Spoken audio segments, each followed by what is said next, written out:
Hello, welcome back to Buckle Up. My name's Rob Wilson. I'm Harry King. And this is the Mazda CX-60 with a diesel engine. Straight six, baby!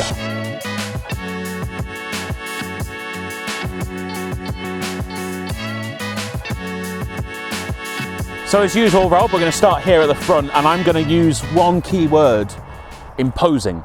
Yes, it's a big car. Big, bluff, long bonnet, Yep. chrome on the front, but look how flat this grille is. Yes. That's pulverising the air into submission. Lovely big black grille, and it's a big grille, but it is all wheel seemingly, although it's got active flaps behind it from what I can see here. Yes. Well, it's got a big engine to cool. It does have a big engine to cool, 3.3 litres. Straight six. Straight six. Diesel. Ooh. We'll talk more about that when we drive it. But you still got a front splittery element. Yep. Make it a little bit sporty. Bit of chrome to lift the front end. And then... there are some aero bits going on here. Oh, are there? Yeah, to push air around. And they're real. Oh, yes. Real. Round the side, round the wheels. Yeah. And then actually for a Mazda, quite squat headlights. Yes. They're kind of, I'm used to them being quite wide. Yes, but I think they've done that because it makes the car look bigger by having the smaller lights. Yes. But it is quite a big car.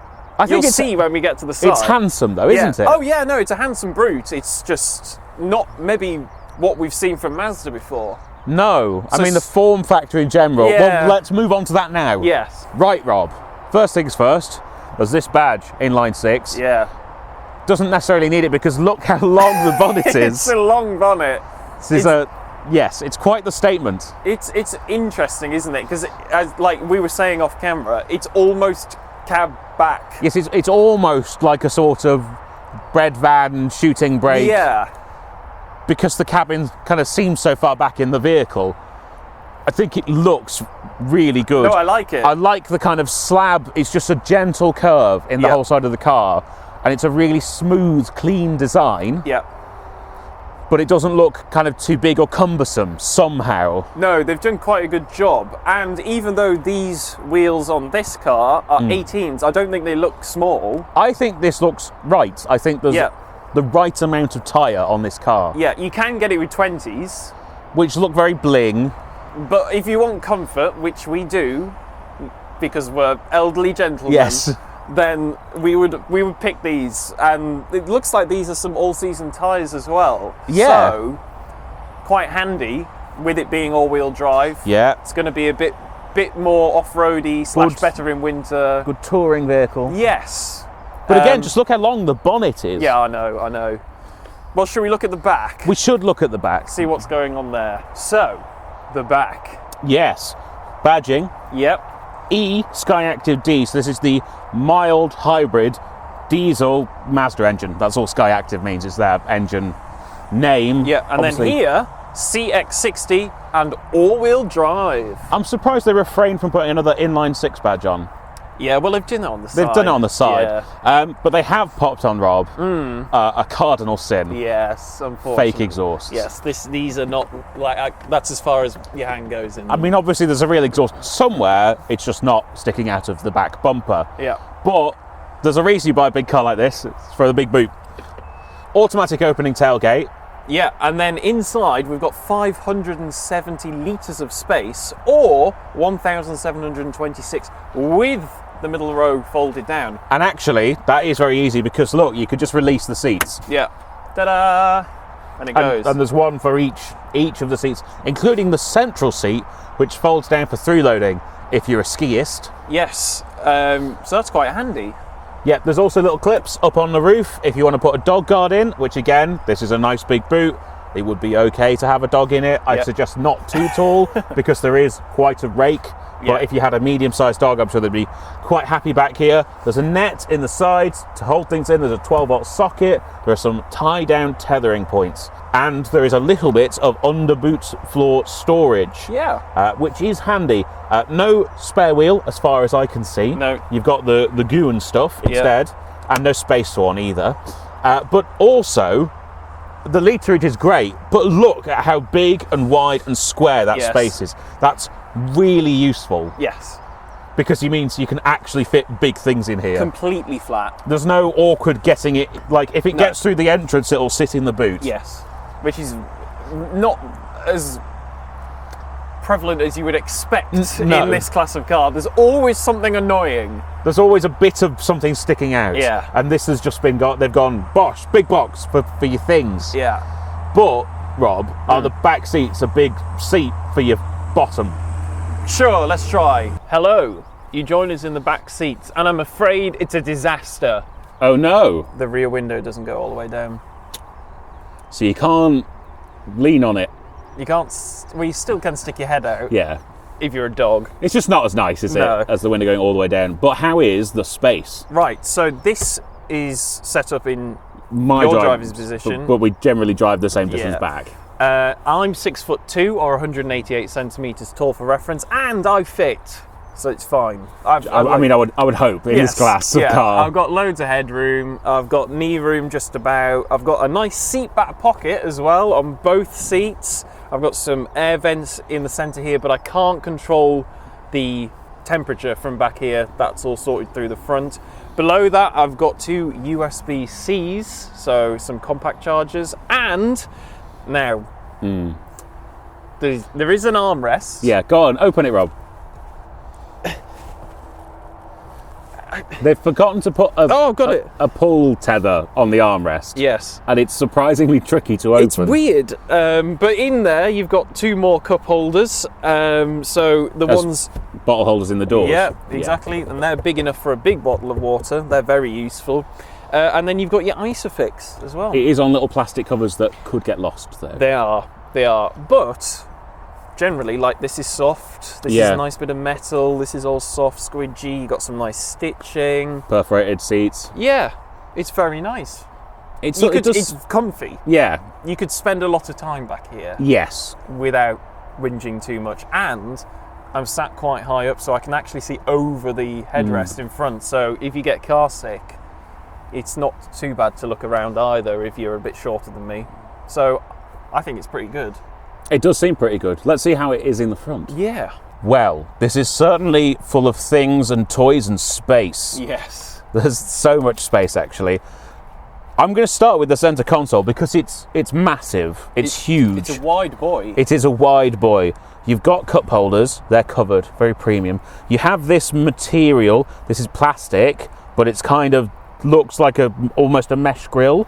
So that's, I mean, it's different to piano black plastic. It's obviously still hard if you're bothered by that, but I like it. A large area dedicated to the kind of driving. So you've got your drive modes and your drive selector and your hill descent control. Might get onto that a bit more later. And then this is actually the infotainment controls down here, and that is not a touch screen. In some applications, makes it slightly trickier to use. It's not fun to type things into it, but it means it's not a distraction, and it stopped them from putting anything in the screen that you might want to do quickly or on the move. Instead, you have a big row of buttons here. So you've got heat, aircon, everything, heated seats, heated steering wheel, all the things you'd expect to see on a nice, large crossover. So that's lovely. And Mazda generally stick to having buttons for everything else. So you can turn on your start stop or your parking sensors or your cruise control, everything on a steering wheel, all proper buttons. But digital driver's display and alongside the what is it, 12.3 inches 12.3 inch infotainment display here, and then a digital driver's display with your modes and your cruise control all showing up on it as well. Storage in here, again, very good, what you would expect from the segment though. Yep. So you've got a large center console storage area. It's not terribly deep, but there is plenty of space in here, and there are 2 USB-Cs, which is lovely. Cup holders I've already mentioned. There's a large shelf here for a mobile phone with a 12-volt socket next to it if you have any 12-volt accessories. And then there is also a glove box. It's felt lined, which is lovely. It's not massive, but it's still pretty darn big. Sunglasses holder, we love to see it. Big door pockets with a cutout for a bottle. You'd fit a big 1.5 litre bottle in there. Yeah. And then the seats themselves, they actually, Rob, they remind me of like 2012 Land Rover seats. In a good way. In a really good way. They're big and comfy, perforated. I like the contrast stitching. They're holding me just right. I could imagine sitting in this car for many, many hours, and it'd be lovely. Oh, and physical dimmer switches. Yeah, nice to see. Not like enough cars have this. It's basically like two others I can think of that actually have this still, and it's so necessary. Yeah, especially when everything is a screen. Exactly. So, shall we drive it? Yeah, a bit of a drive, I think. Mm. Let's go. So you may be slightly confused, ladies and gentlemen, as you initially joined me alone, but I thought we would just do a quick demonstration of the fact that this car has a modicum of off-road ability. So I'll just switch it into off-road, and then we'll take a quick drive down here.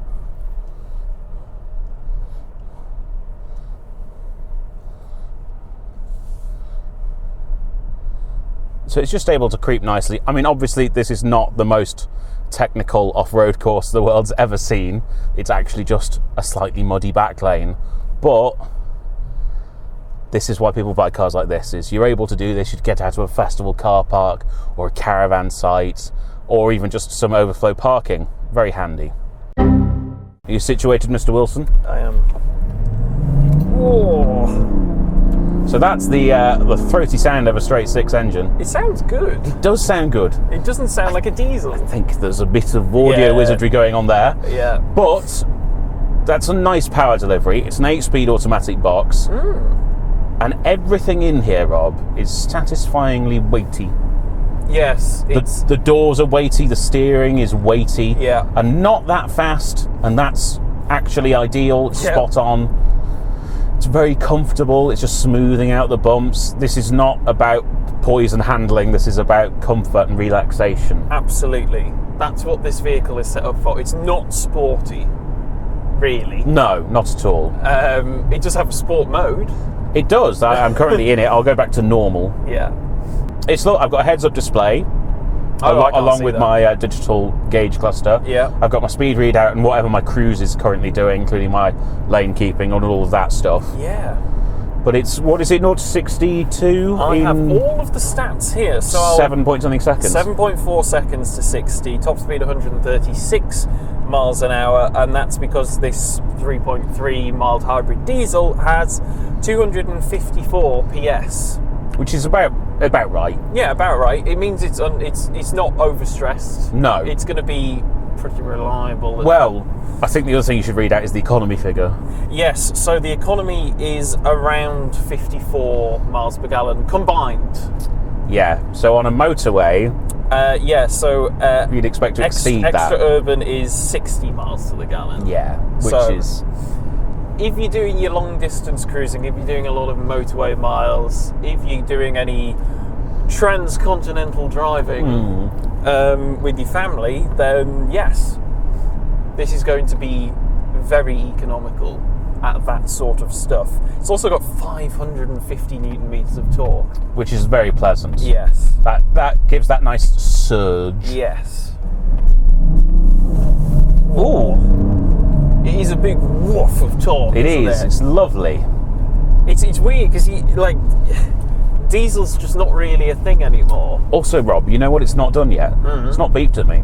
What? A 2024 car that hasn't beeped at you yet? What madness is this? I know. And I did accidentally go 41 miles an hour there. Oof. And it didn't beep. Well, So this is the best car ever made. Yes. It's nice that it's still got the old school climate stuff. You're not having to find heated seats in a screen. It's just it's been designed to be as not irritating as possible. Yeah. Which a lot of modern cars are. And we spend a lot of time in those kind of cars, and it's very refreshing to be in something that isn't set up like that. Yeah. It's proper old school, and I think that's going to appeal to a certain kind of person. Yeah, I think this is a car made for all those people who say, I wish I didn't have to buy a brand new hybrid car or whatever. Yeah. It's still got the mild hybrid tech in it. Yes, but it doesn't. It's not in your face. Like it's just there. You need to plug it in and all of that. It's just does it. It's working by itself. You don't need to have all of that extra fancy, annoying stuff that breaks. It's like a back to basics car, and in this segment, that's very rare. Yes, because you can still find more basic stuff lower down the segments. Yeah. Even though most of them are disappearing. But in this class, at this price point, this is kind of it. Yeah. I mean, this or the Germans, but still, they add so much extra stuff. Yes. Because this has manual seats, which I like. Yeah, yeah. And some people would see that as a manual seats. I feel like it's simple in all the right places. Yes. I'm going to turn around, Rob, and then you can have a drive. Excellent. It's just right, isn't it? It is. Like, as you say, it feels chunky. Yeah. There's lots of space in here between us. Yes. I've got a nice long bonnet that I can see the edges of, so I can place it nicely on the road. It's very quiet. It's very comfortable on these 18-inch wheels. Yeah. It's just right, isn't it? I don't know how to... It's difficult to, like, explain it. It's... It's very strange because Mazda never made a car in this space. No. And then everybody else stopped, and Mazda went, there's a niche there. Yeah. And actually, I do see a lot of these about. No, you do. And I get it now. Yeah, I do. I get it. It's great. It's really good, even when you do try and do something a little bit sporty. It copes. Yeah. It's not set up in that way. No. You've got paddles. So you can do the gears if you want. You can. I would never do that because that's not what this car's about. Not really. It's just like if I put my foot down, it drops a couple of cogs and then it just surges away. Yeah, and it does it without any fuss. Yes. This is a no nonsense, no fussing about kind of car. Absolutely. And if that's what you want, there aren't many left. No, there really aren't. Check this out.